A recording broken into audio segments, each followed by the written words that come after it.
ఈరోజు ఆ ఈగల్ మనం స్థాపించిన దగ్గర నుంచి కూడా రవికృష్ణ గారిని మంచి ఎఫిషియెంట్ ఆఫీసర్ని కూడా దానికి డీసీ కింద ఏర్పాటు చేసుకొని మనం డిఐజీ కింద ఏర్పాటు చేసుకొని అక్కడి నుంచి కూడా మనం అందరం కూడా వర్క్స్ అనేవి స్ప్రెడ్ చేసుకోవడం జరిగింది.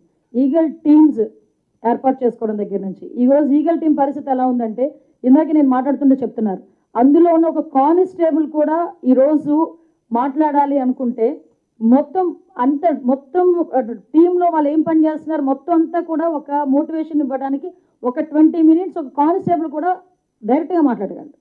అంటే ఈరోజు జనరల్గా ఉన్న పోలీస్ కూడా ఏదైనా కంప్లైంట్ పెట్టాలంటే ఈగల్కి పనిచేస్తున్న కానిస్టేబుల్ ఫోన్ చేసి మేము ఏ యాక్ట్లు పెట్టచ్చు, మేము ఏంటి ఏ రకంగా మేము దీన్ని ప్రొసీడ్ అవ్వచ్చు అని అడిగే పొజిషన్కి ఈరోజు చేస్తుంది.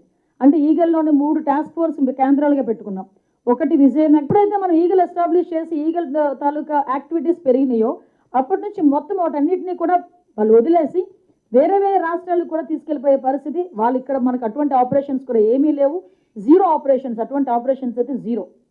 ఇది కూడా one of the best result. ఈరోజు ఈగల్ క్లబ్స్ని ఏర్పాటు చేసుకున్నాం. స్కూల్లో కూడా చిన్నపిల్లల స్థాయి నుంచి కూడా వాళ్ళందరికీ కూడా అవగాహన కల్పించాలని గౌరవ విద్యాశాఖ మంత్రి నారా లోకేష్ గారి ఆదేశాల మేరకు ప్రతి కాలేజ్లోని ప్రతి స్కూల్లోని కూడా ఈగల్ టీమ్స్ పనిచేస్తున్నాయి. ఆ ఈగల్ టీమ్స్ కంపల్సరీగా డేకి ఒక్కసారైనా ఒక్కొక్క క్లాస్ తీసుకుని వాళ్ళు ఒక మోటివేట్ చేసే పరిస్థితి కనిపిస్తూ ఉంది. ఈగల్ టీమ్స్ని ఏర్పాటు చేసుకోవడమే కాదు, ఈగల్ టీమ్స్ ద్వారా మనం అందరం కూడా వాళ్ళకి మోటివేట్ చేయడం ఒక ఎత్తు అయితే ఈరోజు స్పెషల్గా సేఫ్ క్యాంపస్ అని ఆపరేషన్ సేఫ్ క్యాంపస్ అని చెప్పి ఈ మధ్య 1 వీక్ బ్యాక్ నుంచి ఈగల్ టీమ్ స్టార్ట్ చేసింది.